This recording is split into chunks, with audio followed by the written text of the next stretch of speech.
What's going down?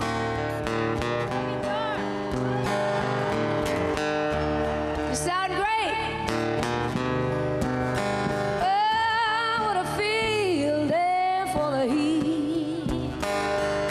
Hundreds of thousands of people are here in the street. We're singing songs and carrying signs. Mostly saying hooray for... This is Democracy Now!, democracynow.org, the War and Peace Report. I'm Amy Goodman. As we return to historian Howard Zinn's first speech after the 2008 election, the author of A People's History of the United States discusses the election, war, peace, and what this country symbolizes to the rest of the world. We have to stop thinking that solutions to problems are military solutions, that you can solve problems with violence. You don't really solve problems with violence. We have to change our definitions of heroism. Heroism in American culture so far, really, when people think of heroism, they think of military heroes. They think of the people, those whose statues are all over the country, you know? And they think of medals and battles, and yeah, these are military heroes, and that's why Obama goes along with that definition of military, of hero, by referring to John McCain, you know, as a military hero, and always feeling that he must do that. I never felt he must do that. John McCain, to my mind, and I know that this is a tough thing to accept, and may make some people angry. John McCain was tortured and bore up under torture and was a victim of torture and imprisonment, and you know, takes fortitude to do that. He's not a military hero. Before he was imprisoned, he dropped bombs on innocent people. He did what the other members of the Air Force did. They dropped bombs on peasant villages and killed a lot of innocent people. I don't consider that heroism. So we have to redefine. To me, the great heroes are the people who have spoken out against war. Those are the heroes, you know.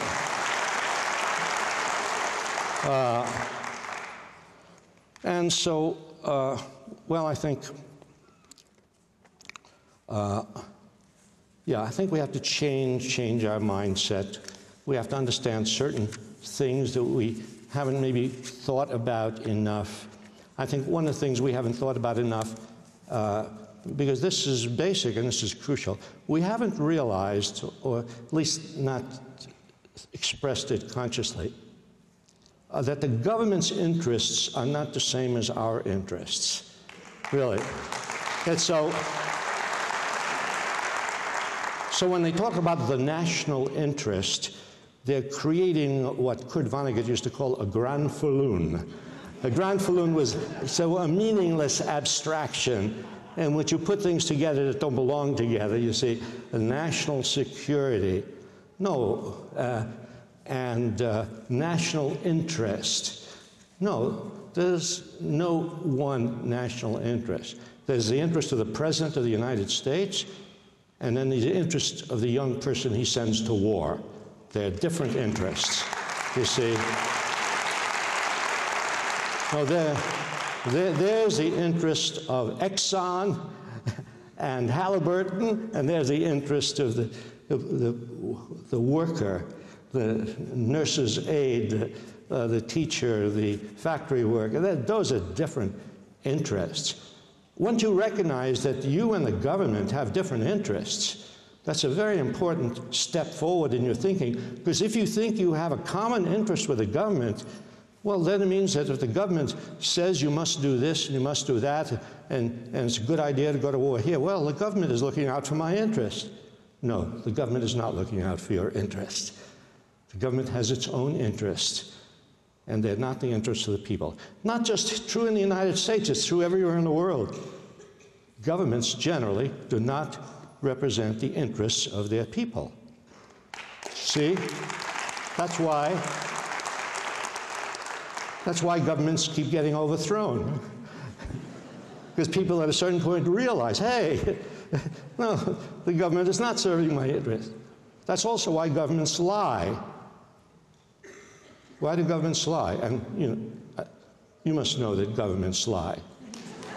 Not just our government, governments in general lie. Why do they lie? They have to lie, because their interests are different than the interests of ordinary people. If they told the truth, they would be out of office. So, have to recognize, that the difference in interest. And I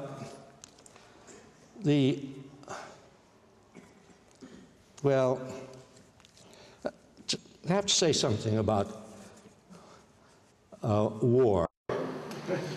A little more than I've said. And what I say about, and because I've emphasized the importance of renouncing war and not being a war-making nation. And because it will not be enough to get us out of Iraq. One of these days we'll get out of Iraq. We have to get out of Iraq. We don't belong there, and we're going to have to get out of there. Sooner or later, we're going to have to get out of there. But we don't want to get out of Iraq and then have to get out of somewhere else. We don't have to get out of Iraq but keep troops in Afghanistan, as unfortunately Obama said, troops in Afghanistan. No more, not just Iraq. We have to get into a mindset about renouncing sort of war, period, and which is a big step. And my ideas about war, my thoughts about war, the conclusions that I've come to about war, they really come from two sources. One from my study of history. Of course, not everybody who studies history comes to the same conclusions. But, you have to listen to various people who study history and decide what makes more sense, right? I've looked at various histories. I've concluded that my history makes more sense.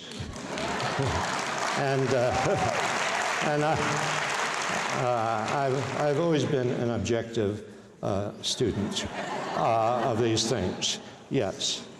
But my ideas about war come from two sources. One of them is studying history, the history of wars, the history of governments, the history of empires. That history helps a lot in straightening out your thinking. And the other is my own experience in war. And I was in World War II. I was an Air Force bombardier. I dropped bombs on various cities in Europe. That doesn't make me an expert. Lots of people were in wars, and they all come out with different opinions. Well, so all I can do is give you my opinion, based on my thinking after having been in a war. I was an enthusiastic enlistee in the Air Force. I wanted to be in a war against fascism, the good war, right?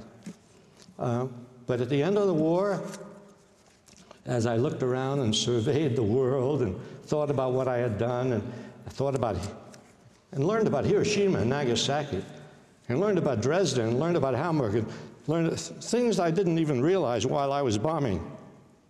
Because when you're involved in a military operation, you don't think. You just, you're an automaton, really.